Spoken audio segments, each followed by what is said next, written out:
በመጀመሪያ 180ን እንስራ። በፕራይም ፋክተራይዜሽን በሁለት ስንት ነው ያለው? 90። በሁለት ስንት ነው ያለው? 100 ማን ነው? 45።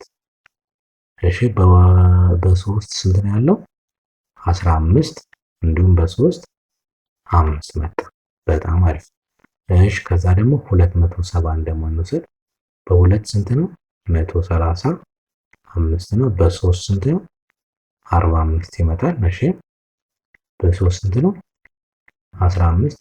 በሶስት ስንት ነው? 5 መጣ። ልክ ነው አይደል? ያ ልክ ነው። ከዛ 1080 ደግሞ እንውሰድ። በሁለት ስንት? ሰላም ተማሪዎች እንዴት ናቸው? የሳክሰስ የጥናት ማዕከል የሚያዘጋጀው የዘጠነኛ ክፍል ማቴማቲክስ ሌሰናችን ላይ ነው። ሰው ዛሬ ዩኒቱን እንጀምራለን ማለት ነው።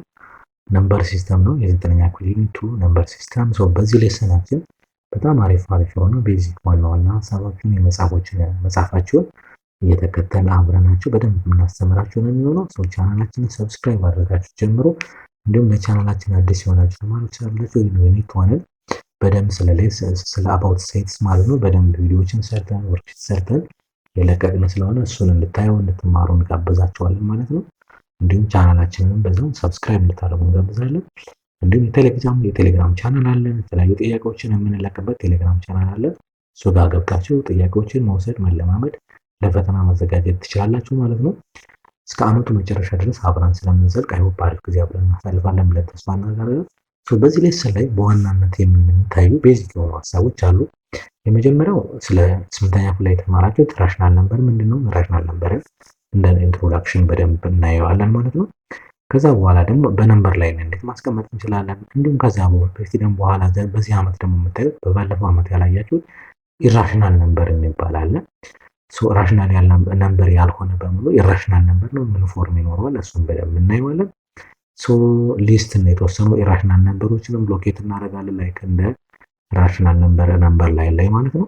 ከዛ በኋላ ደግሞ ሪል ነምበር ሲስተም ደግሞ ሁለቱን አንድ ላይ የያዘ ራሽናልን እና የራሽናል ነምበርን አንድ ላይ የያዘ እሱን በደንብ ሊስት እናደርጋለን ማለት ነው። ከዚያ ተነስተን ክላሲፋይ እናደርጋለን። የሆነ ነምበር ይሰጠናል፣ ራሽናል ነው ወይስ ኢራሽናል ነው የሚለውን ክላሲፋይ እናደርጋለን። ከዛ በኋላ ደግሞ የተለያዩ ወርድ ፕሮብለሞችን ዩዚንግ ሪል ነምበር ሲስተም ላይ ሶልቭ የምናደርገን ነው። አብረን እንዘልቃለን። አሪፍ ጊዜ አብረን እናሳልፋለን ብለን ተስፋ እናደርጋለን። ቻናሎቻችንን በሙሉ ሰብስክራይብ አድርጉ። ቀጥታ ወደ ሌሰናችን ማለት ነው። በጣም አሪፍ ከመነሻው ስንጀምር ያው ታስታውሳላችሁ አይደል? ናቹራል ነምበር፣ ሆል ነምበር፣ ኢንቲጀር ብለን እንዲሁም ራሽናል ነምበር ብለን የጀመርነው እሱን ላስታውሳችሁ። ናቹራል ነምበር ማለት ምን ማለት ነው? በኤን ይወክላል። ከስንት ይጀምራል? ከአንድ ይጀምራል። 2 3 4 እያለ ይቀጥላል። ሆል ነምበር ማለት ምን ነበር ያልነው? ሆል ነምበር በደብሊው ይወክላል። ከስንት ይጀምራል? ከዜሮ ይጀምራል። 1 2 3 እያለ ይቀጥላል። ከዛ ደግሞ ምን ነበር ያልነው? ኢንቲጀር አለ ብለናል። ኢንቲጀር በሌፍትም በራይትም ይቀጥላል። በዚህ -2 -1 0 1 2 3 እያለ በዚህም ይቀጥላል። ከዛ በኋላ ምን ነበር ያለው? ራሽናል ነምበር ነው አይደል ያለው? ራሽናል ነምበር ማለት ናቹራል ነምበርን በሙሉ ይዟል፣ ሆል ነምበርን በሙሉ ይዟል፣ ኢንቲጀርን በሙሉ ይዟል። ከዛ በተጨማሪ ደግሞ ፍራክሽኖችን ዴሲማሎችንም ይዟል። ጀነራሊ ግን ሲቀመጥ ኤ ኦቨር ቢ አይደለ ተብሎ ኤም ቢም አን ኤሌመንት ኦፍ ኢንቲጀር ግን ቢ ዲፈረንት ፍሮም ዜሮ ተብሎ መቀመጥ የሚችል ማንኛውም ቁጥር ዋት ዊ ኮል ኢት ራሽናል ነምበር ብለን እንጠራዋለን። ማን ብለናል አይደል ተማሪዎች? በጣም ከዛ ጋር ተያይዞ ያው የሁሉንም ሪሌሽንሺፕ አስታውሳላችሁ። ናቹራል ነምበር ኢዝ ሳብሴት ኦፍ ሆል ነምበር፣ ሆል ነምበር ኢዝ ሳብሴት ኦፍ ኢንቲጀር፣ ኢንቲጀር ኢዝ ሳብሴት ኦፍ ራሽናል ነምበር። በፕሮፐር ሳብሴት የሚካሄድ ነው። ናቹራል ነምበር ኢዝ ፕሮፐር ሳብሴት ኦፍ ሆል ነምበር፣ ሆል ነምበር ኢዝ ፕሮፐር ሳብሴት ኦፍ ኢንቲጀር፣ ኢንቲጀር ኢዝ ፕሮፐር ሳብሴት ኦፍ ራሽናል ነምበር ብለን እነዚህን ዲፋይን አድርገን ሪሌሽንሺፓቸውንም እንዲህ አስቀምጠን ነበር ማለት ነው። በጣም አሪፍ።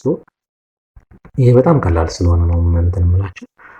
ኤክሰርሳይዝ 2.1 የመጽሐፋችሁን ስናይ የመጀመሪያው ጥያቄ ነው ምንድነው የሚለው? ካታጎራይዝ ኢች ኦፍ ዘ ፎሎዊንግ ነምበርስ አስ ናቹራል ነምበር ኤንድ ኢንቲጀር ነው የሚለን። ይሄ ኢንቲጀርም ነው ናቹራል ነምበር ነው። ይሄኛው ኢንቲጀር ብቻ ነው። ለምን? ኔጌቲቭ ስለሆነ። ይሄኛው ሁለቱም ነው፣ ይሄኛው ሁለቱም ነው። ይሄኛው ኢንቲጀር ብቻ ነው። ሆል ነምበር ካስፈለገው ሆል ነምበር መሆን ይችላል እንጂ ናቹራል ነምበር መሆን አይችልም። ይሄኛው ኢንቲጀር ብቻ ነው፣ ኔጌቲቭ ስለሆነ። ይሄኛው ኢንቲጀር ብቻ ነው፣ ኔጌቲቭ ስለሆነ። ይሄ ግን ሁለቱም ይሆናል። 100 ኢንቲጀር መሆን ይችላል፣ ሆል ነምበር መሆን ይችላል ብለን ክላሲፋይ ማድረግ እንችላለን ማለት ነው። ግልጽ ነው ተማሪዎች? በጣም አሪፍ ነች። ሁለተኛ ምንድን ነው የሚለን what is the largest ወይም what is the last integer before the 1000 ነው የሚለው ከአንድ 1000 በፊት ላስት ኢንቲጀሩ ማን ነው? ይሄ 999 ነው አይደል? ቢፎር ስለሚል ማለት ከአንድ ሺህ በፊት ያለ ኢንቲጀር 999። ይሄ ስለ ፕሪሲዲንግ እና የምንድነው ፕሪዲሰር እና ሰክሰሰር ስትማሩ ወይም ደግሞ ምንድነው የሚባለው በአማርኛ ቀዳማይና ተከታይ። አሁን 999 የአንድ ሺህ ፕሪዲሰር ነው። 1001 ብንል ደግሞ ሰክሰሰር ሆኖ ያናገለግለው ለማን? ለአንድ ሺህ ማለት ነው። ግልጽ ነው ተማሪዎች? በጣም አሪፍ በጣም አሪፍ። ሶስተኛው ምንድነው የሚለው ኮንሲደር ኤኒ ቱ ናቹራል ነምበርስ። ናቹራል ነምበር ነው ኤን1 እና ኤን2 የተባሉ ሁለት ናቹራል ነምበሮች ናቸው። ሲደመሩ ናቹራል ነምበር ይሆናሉ ወይ? የስ ሁለት። ለምሳሌ ኤን1ን 4 ብንወስደው ኤን2ን 10 ብንወስደው ብንደመራቸው ስንት ይመጣሉ? 14 ነው። ይሄም ደግሞ ምንድነው? ናቹራል ነምበር ነው አይደለ? የስ ናቹራል ነምበር። በጣም አሪፍ። ቢቀነሱ ግን ናቹራል ነምበር ላይሆኑ ይችላል። አሁን እነዚህን ብቻ እንኳን ብንቀንስ 4 ሲቀነስ 6 ስንት ነው ይመጣል? ኔጌቲቭ 4 ሲቀነስ 10 ማለት ነው ኔጌቲቭ 6 ይመጣል አይደል? ይሄ ደግሞ ናቹራል ነምበር አይደለም አይደል? ምንድነው ይሄ? ኢንቲጀር ነው አይደል? ስለዚህ ይሄኛው ነው የምንለው፣ ይሄኛው ነው እንላለን። ቢደመሩ ግን መሆን ይችላሉ። ሶ ዋት ኮንክሉዥን ምንድነው? አዲሽን ኢዝ ክሎዘር ኦን ናቹራል ነምበር ግን ሰብትራክሽን ግን ኢዝ ኖት አንደር ክሎዝድ አንደር ናቹራል ነምበር ኢዝ ኖት ክሎዝድ አንደር ዲቪዥን እና ሰብትራክሽን በት ናቹራል ነምበር ኢዝ ክሎዝ። የመጀመሪያው ማለት ነው ናቹራል ነምበር ኢዝ ክሎዝ አንደር አዲሽን ኤንድ መልቲፕሊኬሽን በት ኖት ሰብትራክሽን እና ዲቪዥን ላይ ኢዝ ኖት ክሎዝድ አንደር ዲቪዥን ኤንድ ሰብትራክሽን ብለን ማስቀመጥ እንችላለን። በመጽሐፍም ማስቀመጥ እንችላለን። ናቹራል ነምበር ኢዝ ክሎዝ አንደር ፕላስ እና ማይነስ ነው። በት ኢዝ ኖት ክሎዝ አንደር ማይነስ እና ዲቪዥን ላይ ግን ኖት ክሎዝድ ናቸው ማለት ለምን ማለት ነው? ሁለት ናቹራል ነምበሮችን ወስደን ሲቀነሱ ናቹራል ነምበር ላይ ሆኑ ይችላሉ፣ ሲካፈሉ ናቹራል ነምበር ላይ ሆኑ ስለሚችሉ ማባዛትና ማካፈል ምንም ችግር የለባቸውም። ሁለት ናቹራል ነምበሮችን ወስደን ብናባዛቸው የሚገኘው ውጤትም ናቹራል ነምበር ቢደመሩ ተደምረው የተገኘው ውጤት ናቹራል ነምበር ስለሚሆን ማለት ነው። በጣም አሪፍ። ሌላኛው ኮንሴፕት ደግሞ 2.11 ማለት ነው ዩክሊዲያን ዲቪዥን ሌማ ስለ ዲቪደንድ ኢኩዌሽን ዲቫይዘር እና ሪሜንደር በደንብ የሚያወራ ነው። ሶ ዲቪደንድ ማለት በአማርኛው ምንድነው? ተካፋይ ማለት ነው። ኮሸንት ደግሞ ማለት ምንድነው? ድርሻ ነው። ዲቫይዘር ምንድነው? በአማርኛ አካፋይ ነው። ሪሜንደር ደግሞ ቀሪ ማለት ነው። አሁን ለምሳሌ አሁን 8 ሲካፈል ለ3 ስንት ጊዜ ይደርሰዋል? 2 ጊዜ ይደርሰውና ሪሜንደር ስንት ይቀራል? ሪሜንደር 2 ይቀራል። ሪሜንደር 2 ይቀራል። ስለዚህ እቺ ይሄ ምን ይባላል? ይሄኛው ዲቪደንድ ይባላል። ዲቪደንድ ይባላል። ይሄ ምን ይባላል? ዲቫይዘር ወይም ደግሞ አካፋይ ይባላል። እቺኛዋ ቱ ምን ትባላለች? ኮኤሽንት ትባላለች። ኮኤሽንት ወይም ደግሞ ድርሻ ማለት ነው በአማርኛ። ይሄኛዋ እዚህ ጋር ያለችዋ ደግሞ ቱ ምን ትባላለች? ሪሜንደር ትባላለች። ሪሜንደር ትባላለች ማለት ነው። ግልጽ ነው ተማሪ? በጣም ይሄን ነው በቃ ባጭሩ የሚነግራችሁ። አሁን ለምሳሌ መጽሐፋችሁ ላይ ኤግዛምፕል ፋይንድ ዘ ዩኒክ ኮኤሽንት ኤንድ ሪሜንደር ነው የሚለው። ሶ ይሄ ዲቫይድድ ባይ ዚማ ይሄ ዲቪደንድ ነው፣ ይሄኛው ደግሞ ዲቫይዘር ነው። አሁን 38 ሲካፈል እናካፍለው በ4 ስንት ጊዜ ይደርሰናል? 9 ጊዜ ይደርሳል። 9 ጊዜ 4 36 ይሆናል። ሲቀነስ 2 አሁን እቺ ምን ትባላለች? እቺ ሪሜንደር ትባላለች። ሪሜንደር ትባላለች። እቺኛዋ ምን ትባላለች? ኮኤሽንት ትባላለች። በጣም አሪፍ። ኮኤሽንት ትባላለች። እቺኛዋ ምን ትባላለች? ዲቫይዘር ትባላለች። አካፋይ ማለት ነው። እቺኛዋ ደግሞ እዚህ ጋር 38 ምን ትባላለች? ዲቪደንድ ትባላለች። ዲቪደንድ ተብሎ ይጠራል ማለት ነው። በጣም አሪፍ። ግልጽ ነው ተማሪዎች? በጣም አሪፍ። በዚህ መሰረት እዚህ ጋር ያሉትን በሙሉ ማስቀመጥ በጣም ቀላል ነው የሚሆነው ማለት ነው። ብዙም ጊዜ አንሰጠውም። ሌላኛው ጥያቄ ደግሞ ምንድነው? ኤማን ሃዝ ብር 68 ብር አለው። ሂ ፕላንስ ቱ ባይ አይተምስ ሳይዛት ኢች ኮስት 7 ያንዳንዱ 7 ኮስት ያለው አይተም መግዛት ይችላል ይፈልጋልና ደግሞ 5 ብር ደግሞ ኪስ ውስጥ እንዲቀመጥ ወይም ደግሞ ሪሜን እንዲቀር ይፈልጋል ነው ማለት ሰው ምንድነው የተፈለገው ምንድነው 68ን ለ7 ስናካፍለው ሪሜንደር 5 እንዲመጣ ስንት ጊዜ ይደርሳል? 9 ጊዜ ይደርሳል። አይ ቲንክ ያ 9 ጊዜ 7 ስንት ነው? 63 አይደለም? 63 ይሆናል። ሲቀንስ ስንት ነው? 5 ይሆናል። ስለዚህ እቺ ምንድን ነች? ሪሜንደር። ሰውየው ኪሱ ጋር 5 ብር እንዲቀር ይፈልጋል ማለት ይሄ ነው። ይሄ ስንት ነው? 9 ማክሲመም ነምበሩ አይተም 9 ማክሲመም ነው። ይሄ ኮሸንት ማለት ነው። ኮሸንት ማለት ነው። ይቺኛው ምንድን ነች? ዲቫይዘር ነች። ይሄ 68 ምንድነው? ዋናው ዲቪደንድ ነው ማለት ነው። ዲቪደንድ ነው ማለት ነው። ግልጽ ነው ተማሪዎች? በጣም አሪፍ በጣም አሪፍ። ሶ ሌላኛው ምናልባት ሪሜንደሩ 0 ቢመጣስ? ድንገት ሪሜንደሩ 0 ከመጣ ምንድነው? ያካፍለዋል ማለት ነው። for two positive integers a and b in the division lemma we say that a is divisible by b if the remainder is 0 ነው። አሁን ለምሳሌ 8 ሲካፈል ለአራት ስንት ጊዜ ይደርሳል? ሪሜንደር ሁለት ጊዜ ደርሶት ሪሜንደሩ ስንት ነው? ሪሜንደር 0 ይመጣል ማለት ነው። ሪሜንደር 0 ይመጣል። ለምን? በሙሉ ስለሚያካፍለው ማለት። ስለዚህ በዲቪዥን ሌማ ማለት ሁለት አንዱ ለአንዱ ሲካፈል ሪሜንደሩ 0 ከመጣ ያኛው ዲቪዚብል ባይ ኤ የመጀመሪያው በሁለተኛው ይካፈላል ብለን መውሰድ እንችላለን ማለት ነው። ግልጽ ነው ተማሪዎች? በጣም አሪፍ በጣም አሪፍ። ሌላ ከዚህ ካየን በኋላ ቀጣይ ደግሞ ፕራይም ነምበርስ እና ኮምፖዚት ነምበርስ የሚለውን ደግሞ እኔ አንድ ነምበር ፕራይም ነምበር የሚባለው ምን ሲሆን ነው? አንድ ነምበርስ ኮምፖዚት ነምበር የሚሆነው ምን ሲሆን ነው የሚለው እንውሰድ። ይሄም ምንድነው? በአካፋዮቻቸው ነው። በአካፋዮቻቸው ማለት ለምሳሌ የስድስት አካፋዮች እነማን ናቸው? ስድስትን የሚያካፈሉ ዋታር ዘ ፋክተርስ ኦፍ 6 የሚባሉት ነው። አንድ አለ፣ ሁለት አለ፣ 3 እና 6 አይደለም? በጣም ነው። 7ን እንውሰድ። የሰባት አካፋዮች አንድ እና 7 ብቻ። ሌላ ለምሳሌ ልጨምር። የ11 አካፋይ ምንድነው? አንድ እና 11 ብቻ ነው። የ12 አካፋይ እነማን ናቸው? አንድ አለ፣ ሁለት አለ፣ 3 አለ፣ 4 አለ፣ 6 አለ እና 12 አለ። በጣም ጥሩ። ስለዚህ ከዚህ ተነስተን አንዳንድ ቁጥሮች አሉ ሁለት ብቻ አካፋይ ያላቸው አንድና ራሳቸው ብቻ ሰች ታይፕ ማለት በደንብ እያያችሁ ነው ተማሪዎች። እንደነዚህ አይነት ቁጥሮች ምን ይባላሉ? ፕራይም ነምበርስ ይባላሉ። ከዚያ ውጭ ግን ከሁለት በላይ ደግሞ አካፋይ ያላቸው አሁን ለምሳሌ ከሁለት በላይ አካፋይ ያለው ይሄኛው እንደውም በጣም ብዙ ነው። ሌላም ብንጠራ ከሁለት በላይ አካፋይ ያለው ደግሞ ምን ይባላል? ኮምፖዚት ነምበር ይባላል።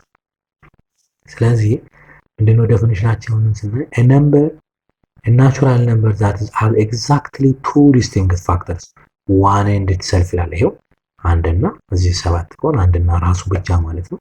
እዚህ ጋርም አንድና ራሱ ሌላ ብጨምርላችሁ ለምሳሌ 13 ብንወስድላችሁ አንድና 13 ብቻ ነው ያለው ፋክተር። ስለዚህ ይሄ ቁጥር ምን ይባላል? ፕራይም ነምበር ይባላል። ሁለት ፋክተር ብቻ ያለው ወይም ደግሞ ሁለት አካፋይ ብቻ ያለው ቁጥር ፕራይም ነምበር ተብሎ ይጠራል። ያም ቁጥር ምንድነው? አንድና ራሱ ብቻ። ወይራስ ግን ናቹራል ነምበር ሆኖ ግን ሞር ዛን ቱ ፋክተር ካለው ምን ይባላል? ኮምፖዚት ነምበር ብለን እንጠራዋለን ማለት ነው። ግልጽ ነው ተማሪዎች? በጣም አሪፍ በጣም አሪፍ። ለምሳሌ የመጽሐፋችሁ 2.3 ኤክሰርሳይዝ ብናይ is 21 is a prime number or composite number ነው የሚለው በፋክተራቸው ነው። የ21 ፋክተር ምን ናቸው? አንድ አለ፣ 3 አለ፣ 7 አለ፣ 21 አለ። ስለዚህ ምንድነው? ኮምፖዚት ነው ማለት ነው። ኮምፖዚት ከሁለት በላይ ፋክተር አለው።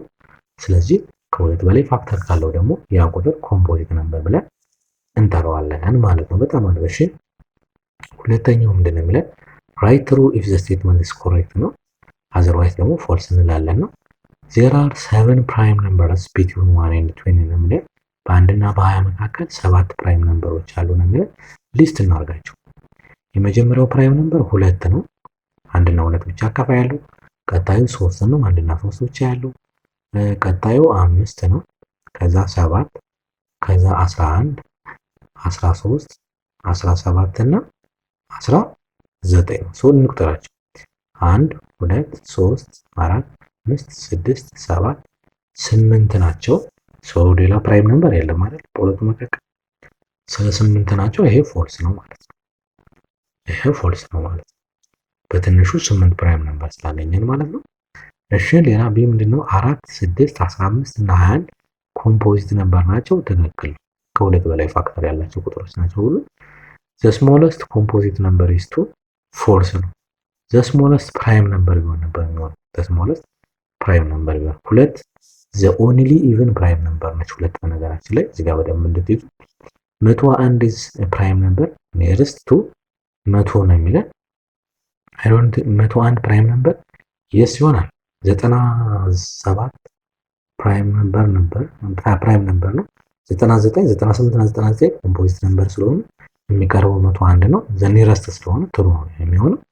እሺ ኖ ፕራይም ነምበር ግሬተር ዛን 5 ኢንድስ ዊዝ 5 ነው። ትክክል ነው። ከአምስት የበለጠ በአምስት የሚጨርስ ፕራይም ነምበር የለም። ለምሳሌ ቀጣይ ከአምስት በላይ ቀጣዩ ማነው? 15 ነው አይደል?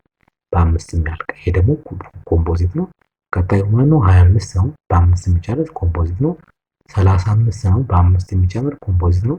ስለዚህ ይሄ በጣም ትክክል። there is no prime number greater than 5 ከአምስት የሚበልጥ በአምስት የሚጨርስ ፕራይም ነምበር የለም የሚለን ይሄ ትክክል ነው ማለት ነው። በጣም አሪፍ። እሺ is 28 is composite number ከሆነ እስኪ የ28 ፋክተሮችን እንውሰድ።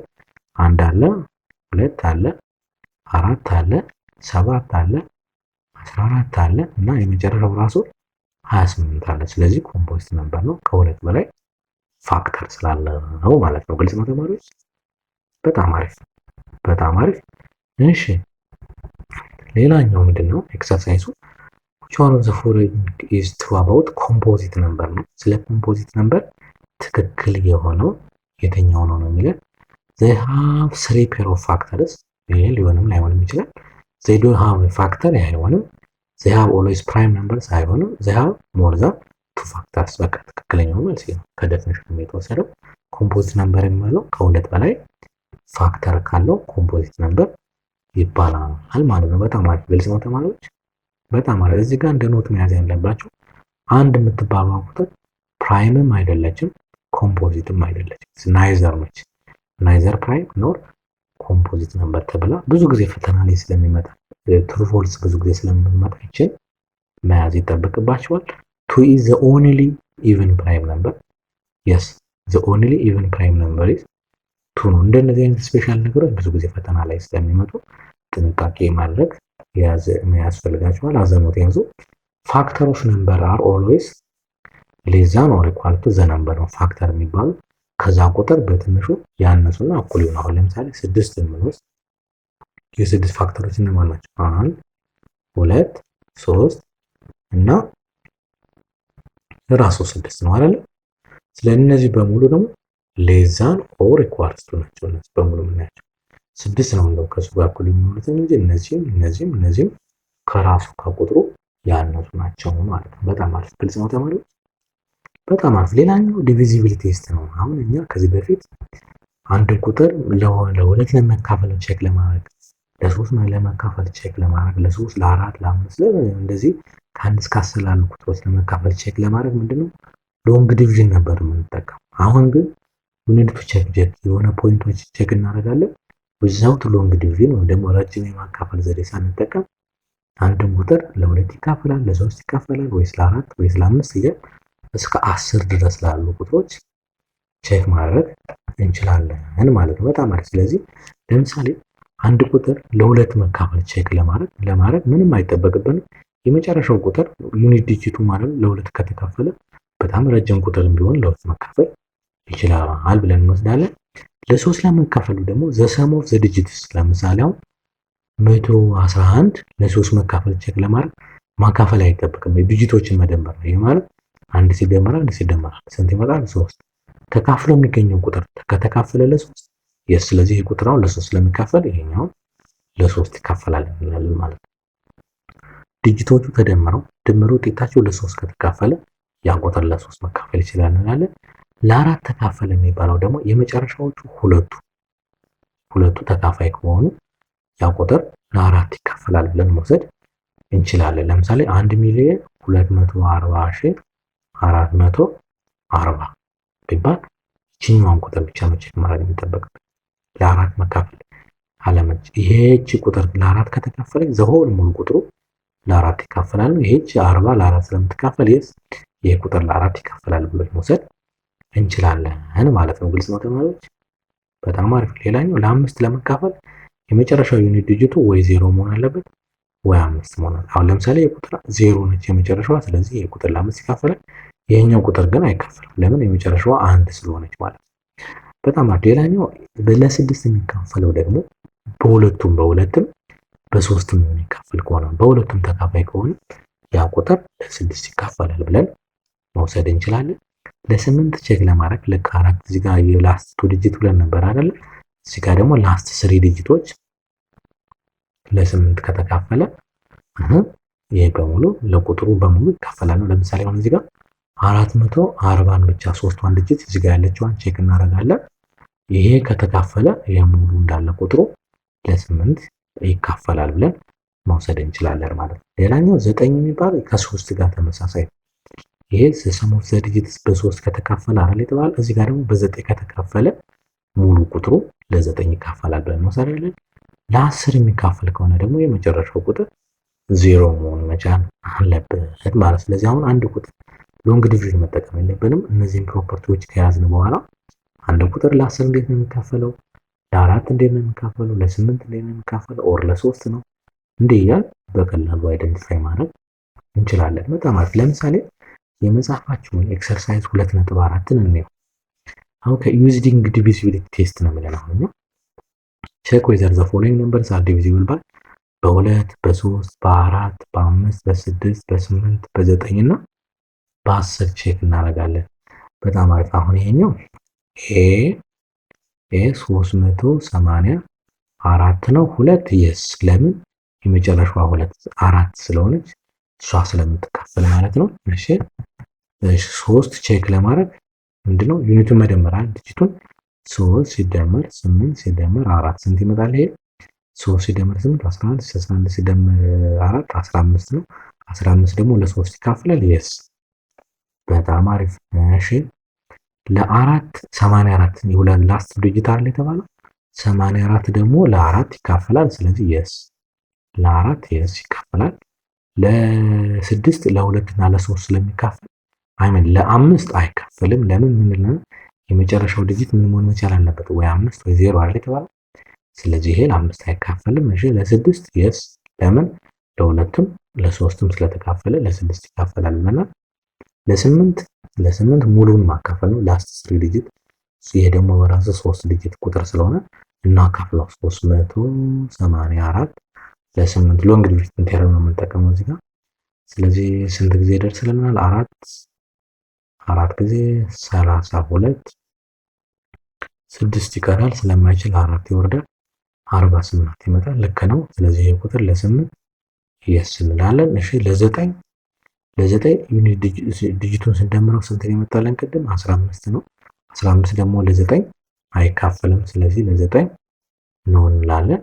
ለ10 ነው እንላለን። ለምን? የመጨረሻው ዲጂት 0 መሆን መቻል አለበት ለ10 እንዲካፈል ማለት ነው። ግልጽ ነው ተማሪዎች? በጣም አሪፍ። ስለዚህ በዚህ ስቴፕ ቢንም ሲንም በቀላሉ መስራት ትችላላችሁ ማለት ነው። ሁለተኛው ጥያቄ ምንድን ነው የሚለን? 74 ይልና እሺ 74 3x 2 is a number where x is a tens place ነው። አንድ ቤት 10 ቤት ማለት ለዚህ ያለው ነው። እሺ if this number is divisible by 8 ነው የሚለን ይሄ ቁጥር በ8 ቢካፈል የኤክስ ዋጋ ማን ልትሆን ትችላለች ነው። በ8 እንደሚካፈል ከሆነ ደግሞ ላስት 3 ዲጂት ነው አይደል የምንወስደው። ስለዚህ 3 ኤክስ 2 ምንድነው የሚጠበቅብን? ማን 8 ከ0 እስከ 9 ድረስ የትኛውን ቁጥር ብናስገባበት ነው ይሄ ቁጥር ሊካፈል የሚችል ብለን መውሰድ ነው የሚጠበቅብን ማለት ነው። ለምሳሌ አሁን እሺ ለምሳሌ 6ን ባስገባው ስንት ይመጣል? 6ን ባስገባው ስንት ይመጣል? ወይም ደግሞ አምስትን ባስገብ ሌት ሚ ቼክ አምስትን ላስቼክ ላድርገው 3 ስለዚህ አምስት እዚህ ጋር አምስት ገባ ማለት 352 ነው። ላካፍለው እስኪ 352 ለ8 ባካፍለው ስንት ይቀርልኛል? አራት ጊዜ ይደርሳል። አራት ጊዜ 8 32 ይቀራል። 3 ይወርዳል። ከዛ 2 ይመጣል 44 መጣ ማለት ነው። ስለዚህ የኤክስ ዋጋ ማን ነው ማለት የሚሆነው? 5 መሆን ይችላል ማለት አንድ ዲጂት ቁጥር ነው። ሌላም ከመጣላችሁ እኔ 5 መጥቶልኛል። እናንተ ደግሞ ቼክ ማድረግ ትችላላችሁ። 6 7 8 9 ኦር 1 0 2 ምናምን እያደረጋችሁ ቼክ ማድረግ ትችላላችሁ ማለት ነው። ግልጽ ነው ተማሪዎች? በጣም አሪፍ። እሺ ፋይንድ ዘ ሊስት ፖሲብል ቫሊዩስ ኦፍ ሶስተኛው ማለት ብላንክ ስፔስ ሶዛ ዘ ነምበር እዚህ ጋር ማን ነው የሚለው 3 4 5 7 እዚህ ጋር የሆነ ቁጥር አለ። ከዛ 40 ይለናል። ኢዝ ዲቪዚብል ባይ 4 ነው የሚለን። አንድ ቁጥር ደግሞ ለአራት ተካፋይ ሊሆን የሚችለው የመጨረሻው ሁለቱ ነው አይደል የተባለው። ስለዚህ ይሄ ደግሞ የመጨረሻዎቹ ሁለቱ ዲጂቶች ደግሞ ማለት 40 ናቸው። 40 ደግሞ ዲቪዚብል ነው አይደል? ዲቪዚብል ነው። ስለዚህ እዚህ ጋር ምንም ቁጥር ከ0 እስከ 9 ማንኛውም ቁጥር ቢገባ እዚህ ጋር ምንም ፋክተር አይኖርም። ለምን? ኦልሬዲ እነዚህ ተካፋይ ስለሆኑ ማለት። ስለዚህ ከ0 እስከ 9 ምንም ቁጥር መግባት ይችላል ማለት ነው። ግልጽ ነው። ለምሳሌ 1 ሊሆን ይችላል፣ 2 ሊሆን ይችላል፣ 3 ሊሆን ይችላል፣ 4 ሊሆን ይችላል፣ 9 ሊሆን ይችላል። ማንኛውም ቁጥር እዚህ ጋር ቢገባ እዚህ ጋር የፈለገውን ያህል ቁጥር ብናስገባ ሙሉ ዘወል ቁጥሩ ለአራት ይካፈላል ማለት ነው። በጣም አሪፍ። እሺ አራተኛው ምንድን ነው የሚለን? ፊል ዘ ብላንክ ስፔስ ዊዝ ዘ ስሞለስት ፖሲብል ዲጂት ዛት ሜክስ ዘ ጊቨን ነምበር። ይሄ ዲቪዚብል ባይ 9 ነው። አንድ ቁጥር ደግሞ ለ9 የሚካፈለው ምንድን ነበር ያለው?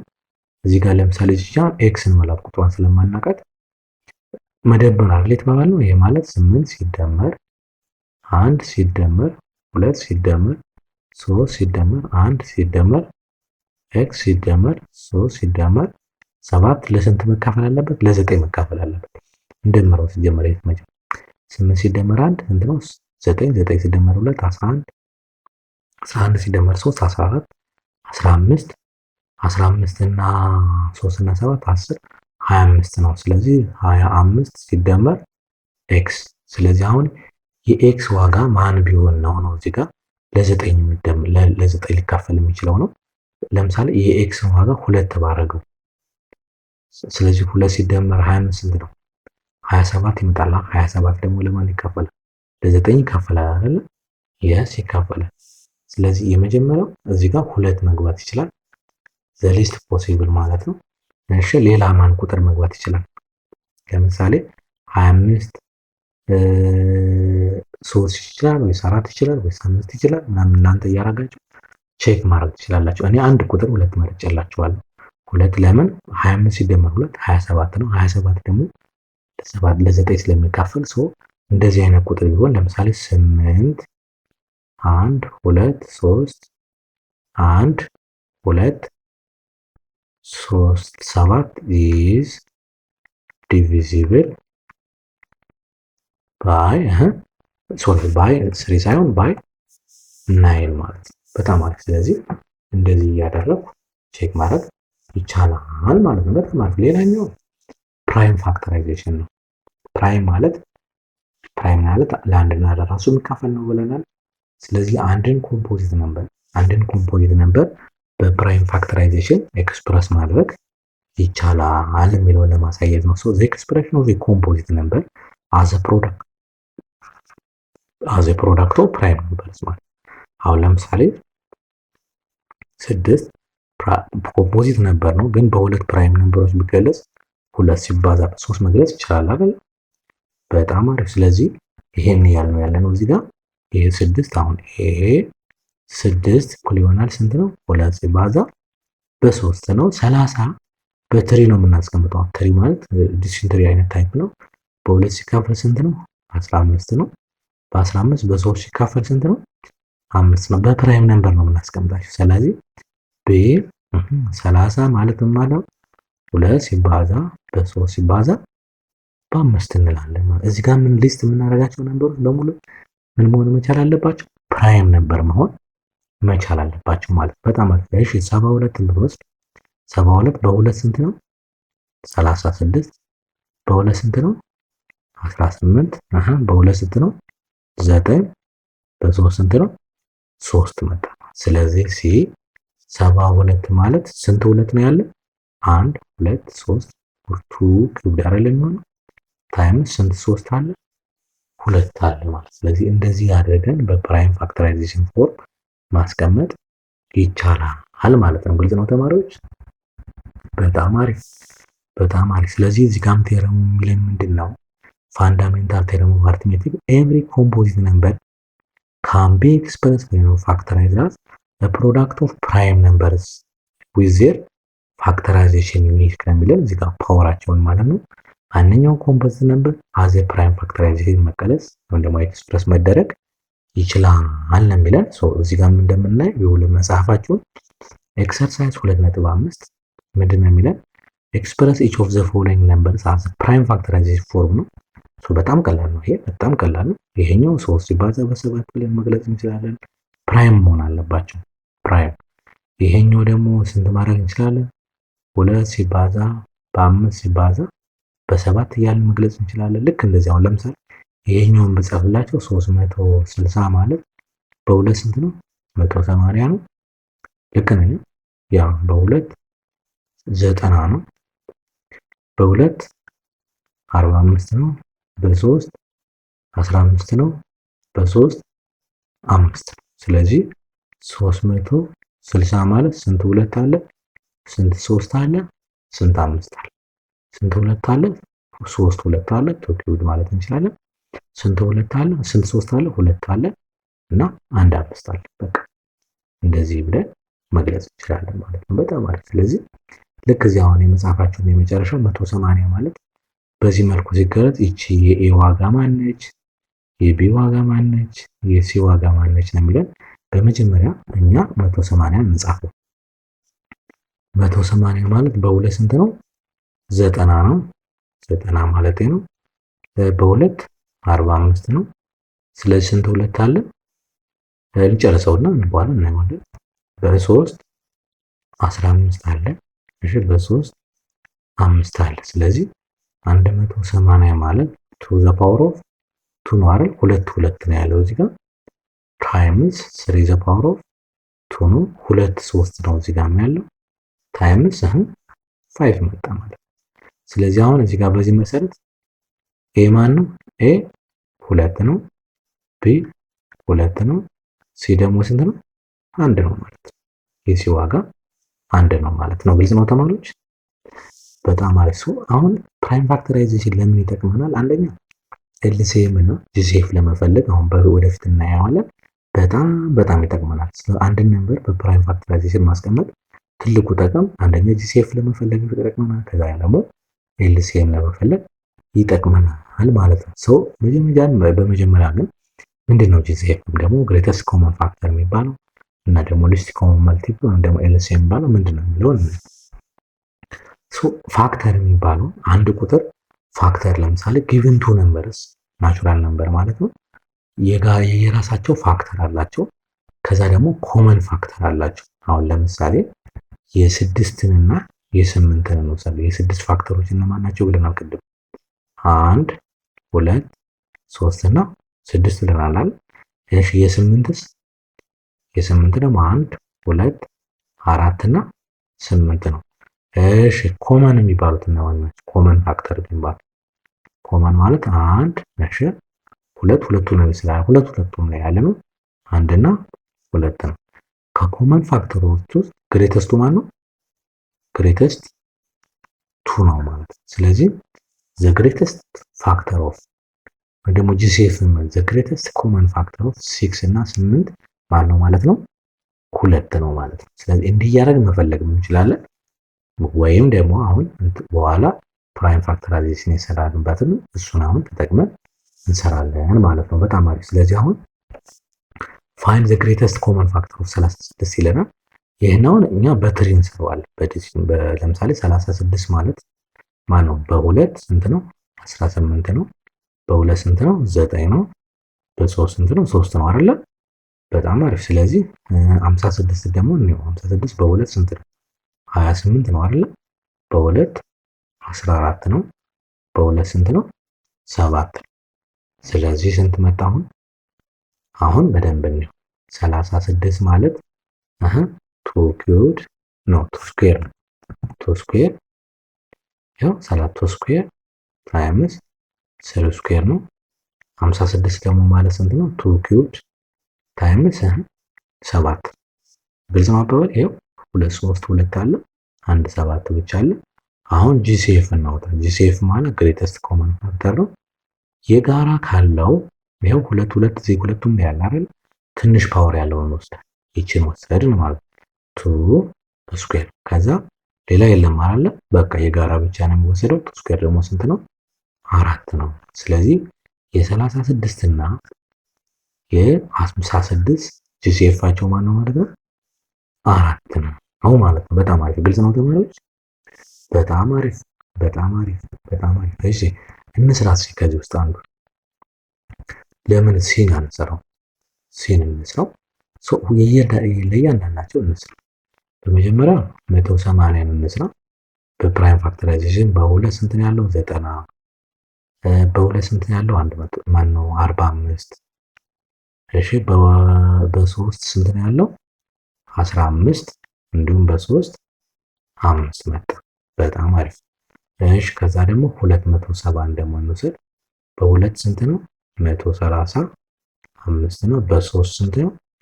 45 ይመጣል። እሺ በሶስት ስንት ነው? 15። በሶስት ስንት ነው? 5 መጣ። ልክ ነው አይደል? ያ ልክ ነው። ከዛ 1080 ደግሞ እንውሰድ።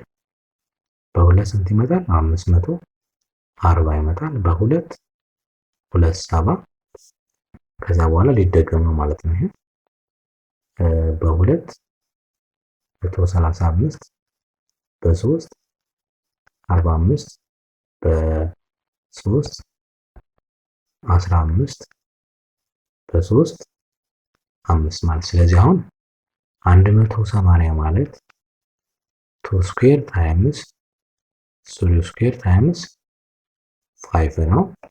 እሺ 270 ደግሞ ማለት ስንት አለ? 2 ታይምስ እሺ ስንት 3 ኪዩብድ አይደለ? ታይምስ 5 ይሄው 3 1 2 3 3 ኪዩብድ አለ።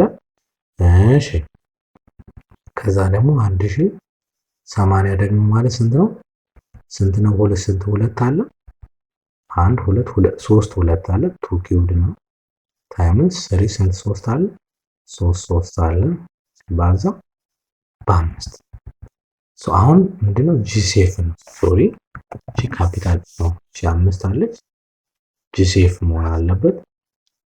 ጂሲኤፍ ግሬተስት ኮመን ፋክተር። አሁን ቅድም ምን ብለናል? ካሉት ሁሉም ላይ ካሉት ትንሽ ፓወር አለው። እዚህ ጋር ትንሽ ፓወር ያለችው አንድ ነች። ስለዚህ ቱ ዘ ፓወር ኦፍ 1 እንወስዳለን። ታይም 3 ስኩዌር አለ፣ 3 ኪዩብ አለ። ትንሽ ፓወር ያለው 3 ስኩዌር ነው። 3 ስኩዌር ታለ እዚህ ጋር 5 5 አንድ አይነት ነው። አንዱን 5 መፍጠር ነው። ስለዚህ 2 ሲባዛ 3 ስኩዌር ስንት ነው? 9 ነው። ሲባዛ በ5 ይመጣል ማለት ነው። 9 ሲባዛ በ5 ሁለት ይሄችን እና ይችን ብናበዛት 10 ይመጣል። ስለዚህ 10 ሲባዛ በ9 90 ይመጣል። ስለዚህ የጂሲኤፋቸው ስንት መጣ ማለት 90 አይመጣም ማለት ነው። ግልጽ ነው ተማሪዎች? በጣም አሪፍ። ስለዚህ ፕራይም ፋክተራይዜሽን ተጠቅመን ጂሲኤፍን መፈለግ በጣም ቀላል ያደርግልናል ማለት ነው። በጣም አሪፍ ተማሪዎች፣ የዛሬው ሌሰናችን ይሄንን ይመስል ነበር። በቀጣይ ደግሞ ኤልሲኤምን እናያለን። እንዲሁም ደግሞ የጂሲኤፍን እና የኤልሲኤምን ሪሌሽንሺፕ ምን እንደሚመስል በደንብ የምናይበት ሌሰን እና በቀጣይ ደግሞ ወርክሽቶችን ይዘንላችሁ የምናጠና የሚሆነው። አሪፍ ጊዜ እናሳልፋችሁ ተስፋ እናደርጋለን። መልካም የጥናት ጊዜ ይሁንላችሁ። መልካም የትምህርት ዘመን። ቻው